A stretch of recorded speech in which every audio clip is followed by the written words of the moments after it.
dapat diterima, mengabulkan atau menolak. Dalam hal ini opsi tidak dapat menerima itu sudah bisa.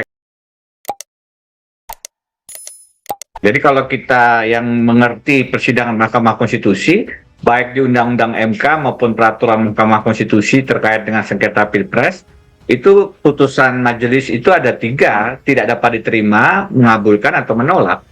Dalam hal ini opsi tidak dapat menerima itu sudah bisa kita terus out, karena itu terkait dengan syarat-syarat prosedur, apakah diajukan 3x24 jam setelah penetapan KPU, itu semua sudah dipenuhi.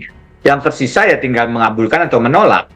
Dan biasanya kemudian ada in between, yaitu mengabulkan sebagian, begitu.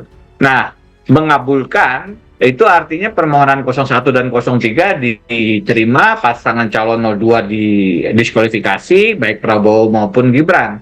Ini luar biasa, ini maksimal, berarti semua permohonan dianggap terbukti oleh Mahkamah Konstitusi. Dan melihat situasi politik, kondisi sosiologis, dan rekam jejak Hakim Konstitusi, terutama setelah putusan 90 yang relatif tidak berubah dari rangkaian jebakan putusan 90, artinya tetap meloloskan Gibran sebagai calon wakil presiden, saya melihat peluang mengabulkan seluruhnya ini hampir mustahil. Yang kedua, menolak seluruhnya. Nah, ini yang berarti pasangan calon 02 ditetapkan sebagai calon presiden dan wakil presiden terpilih. Permohonan 01 maupun 03 tidak dianggap punya dasar alat bukti, tidak berdasar alasan hukum, dan sayangnya meskipun saya berharap tidak terjadi ya, ini kelihatannya sekarang punya kans paling besar untuk menjadi kenyataan. Kenapa demikian? Karena berbagai faktor. Saya melihat hakim ada kekhawatiran ataupun masih punya kecenderungan untuk bersifat relatif tekstual konservatif, meskipun memanggil 4 menteri, tetapi dalam proses persidangan cross examination-nya tidak terlalu maksimal saya lihat. Tidak ada keinginan untuk memanggil lebih dari 4 menteri itu, Kapolri, misalkan presiden, dengan berbagai alasan yang menurut saya diperlukan jika ingin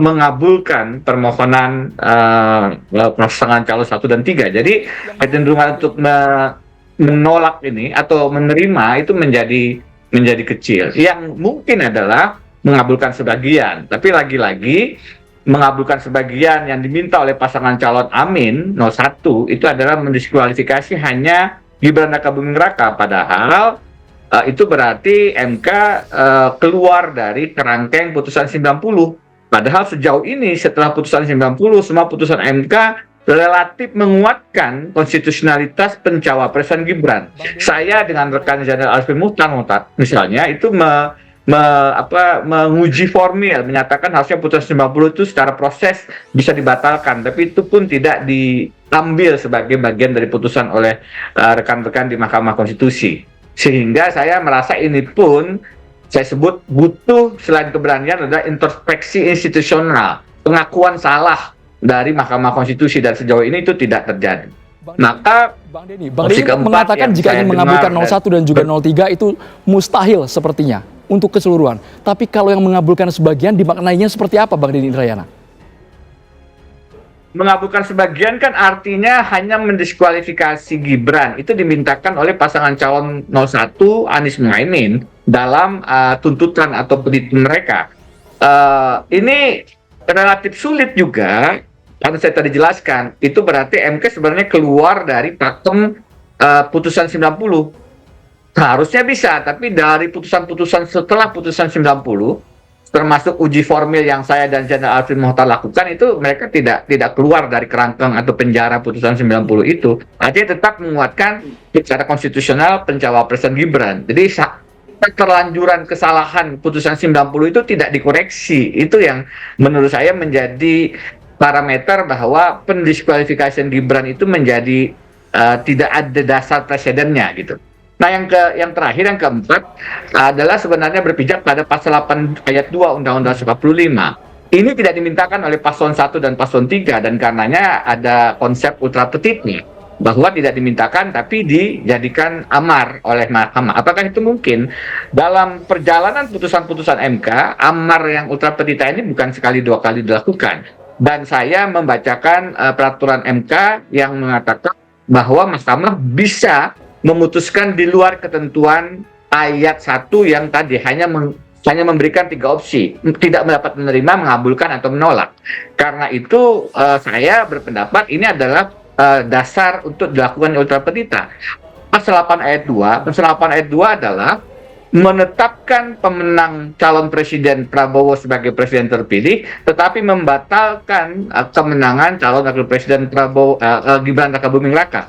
Dengan demikian 20 Oktober nanti yang dilantik hanya presiden, terjadi kekosongan wakil presiden. Pasal 8 ayat 2 mengatur dalam hal terjadi kekosongan wakil presiden, maka dalam waktu selambat-lambatnya 60 hari, MPR bersidang untuk memilih wakil presiden dari 2 calon yang diusulkan oleh presiden. Jadi nanti kalau ini yang kemudian diputuskan oleh MK, maka Presiden Prabowo tetap dianggap sebagai calon terpilih, dan kemudian setelah dilantik dia mengusulkan 2 nama. Pasangannya dipilih ini, oleh MPR Bang Denny, untuk menjadi pasangannya wakil ini presiden. apakah melalui PSU pemungutan suara ulang atau dipilih dari paslon yang sudah eksis, yang sudah berkontestasi?